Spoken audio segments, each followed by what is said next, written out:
everyone, back at it today. I got a hold of the company that I had some issues with on the pan and the suction tube. They worked with me, so we're going to pick up right back where we left off. Stick around. Hey guys, so picking up where we left off, for those that might not have caught my last video there, we were getting ready to weld this new low profile pan up that had the dash 12 fitting welded up when we came across a couple issues with our suction tube.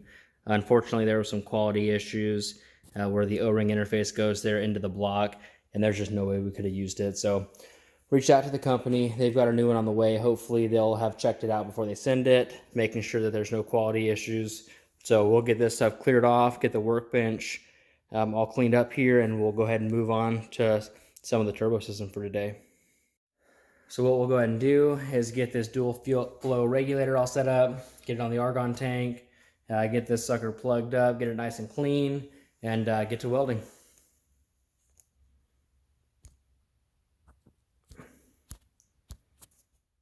And for all you keyboard warriors out there, welding ain't easy, especially TIG welding stainless. So, you know, I'll do my best, but I don't want to hear it, so fuck off. All right, well, I got my purge line all ran, but it turns out I'm pretty low on gas, so I don't really want to start into welding all this sucker up if I don't have quite enough to finish the job. So what we'll do today instead is go ahead and come up with a plan to get this wastegate flange welded up. I'll go ahead and get it tacked into place, make sure everything fits up nice, and then go from there. So one of the main goals I had with this car is keeping it streetable. So I didn't want to go with this big, crazy single monster, so I went with that 7875 like I mentioned. A relatively efficient exhaust setup. I didn't want it to loop and get all crazy. And what I'm going to have it do is pretty much have a straight shot where the crossover relatively, you know, not perfectly tees into the wastegate, but tees into the wastegate such that when I'm bleeding off all that excessive back pressure to keep my boost pressures in check, it can just flow straight on through out to the wastegate, and then I'll tee that into the exhaust as it heads out.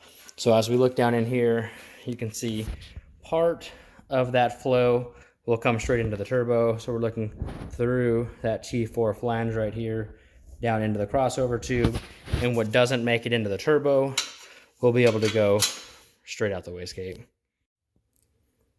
What I've tried to do with this setup is keep a nice flat surface on this passenger side manifold, so I didn't want to cut it too back when I was initially fabricating the system, such that part of this flange will be able to weld up flat, and then I'll only need to put a small chamfer on this edge where my thumb is at to get that to mount up really, really nicely there. So that's what we'll go ahead and do. We'll go ahead and mark up basically a half moon there, check it, mark it again, grind it, check it, keep going until it fits well. Okay, so here we've got our marks. We've got one marked on the front side, and then we've got a little mark, another semicircle half moon on the back side. So I'll go ahead and start with a little bit less material taken away than the marks are showing there to make sure that it's fitting up relatively well. Then we'll massage it into place as we go. All right, so I got the first revision of this old bird ground up. I made sure to mark my front with some black ink there, and we'll go ahead and see how this sucker fits.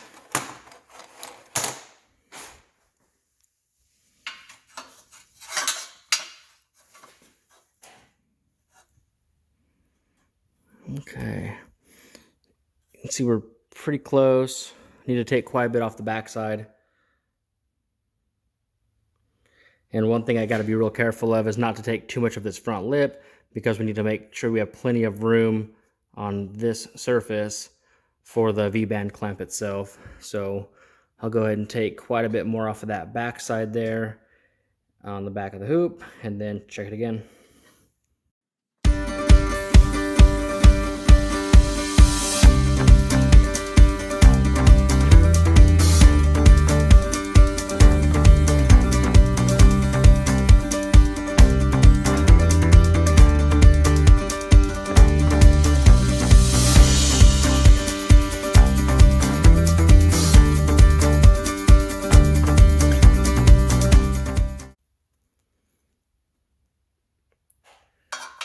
Got a little mark where I need to take just a tiny bit more off.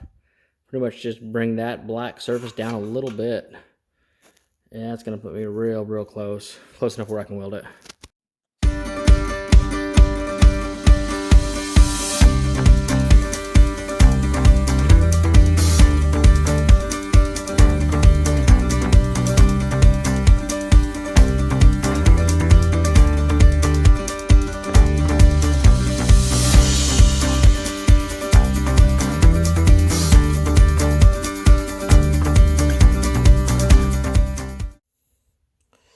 Alright guys, so after I got this sucker where it fit up pretty close, I went ahead and hit it with the flap disc, made sure it was nice and smooth, kept my forward orientation, put it up here where I liked it, went ahead and marked my center with a center punch, and now we'll get you cutting. Well, there's an age-old saying of measure twice, cut once, and I'm glad I did in this case, because where I had marked it, as you can see right here, just wasn't quite gonna be right. If I can get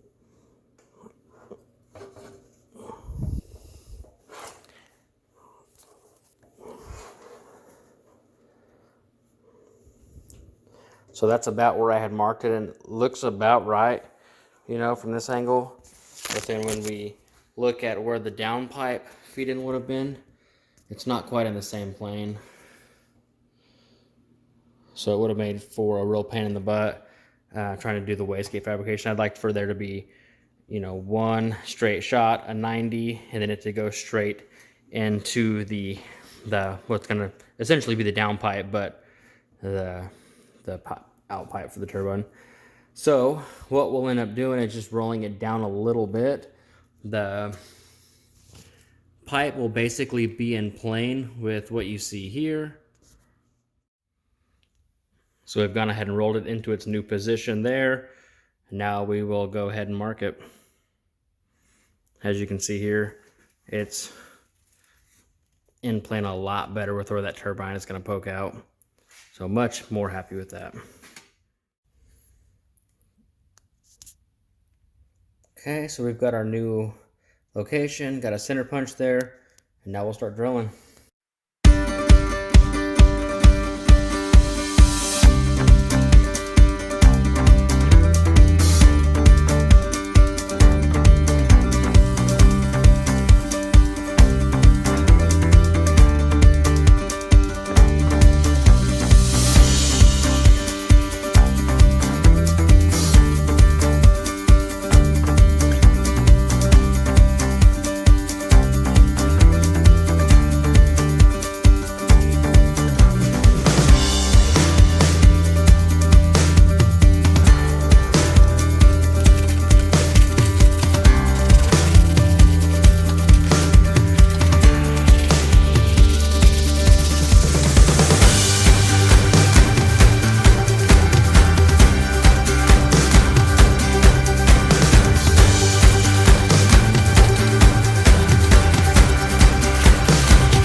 Alright, so this is roughly what the final product is going to look like.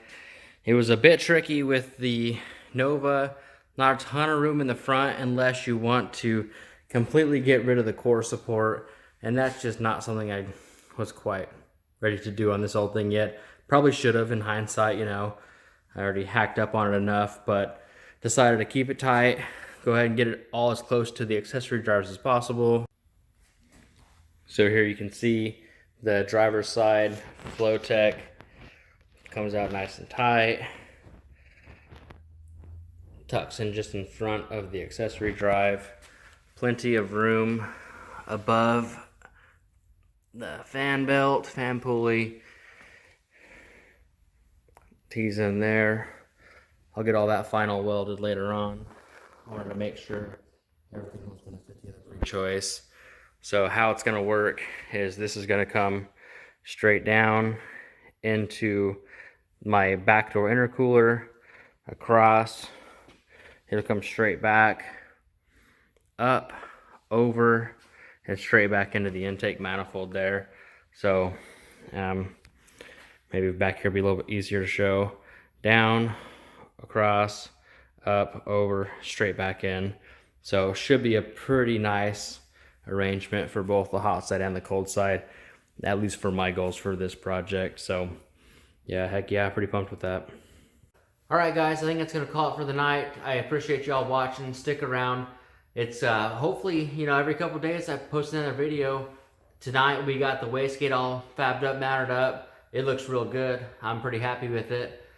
I have a lead on an LQ9 long block, so on the cheap. So hopefully that all works out. If that does, y'all see me, you know, basically go stand to stand. I'll put this one on a stand, pull the clutch out, put it on a stand, put the LQ9 on a stand, and basically just swap everything over. The LQ9s have floating rods with floating pistons. So, you know, if everything looks all right, get a new set of rings ordered, dingleberry hone it, get it swapped over, and, you know, get a little more cubes out of this bad boy, a little more power. So stick around with that. Keep on watching. For folks that have stuck around to watch the last or the ending of each of these videos, I appreciate it. There's a whole lot more to come, a whole lot more maturity that's going to happen on this channel, and, you know, just a shitload more content coming. We're hopefully just scratching the surface with it. So stick around, you know, keep wrenching, have fun, keep it real. See ya.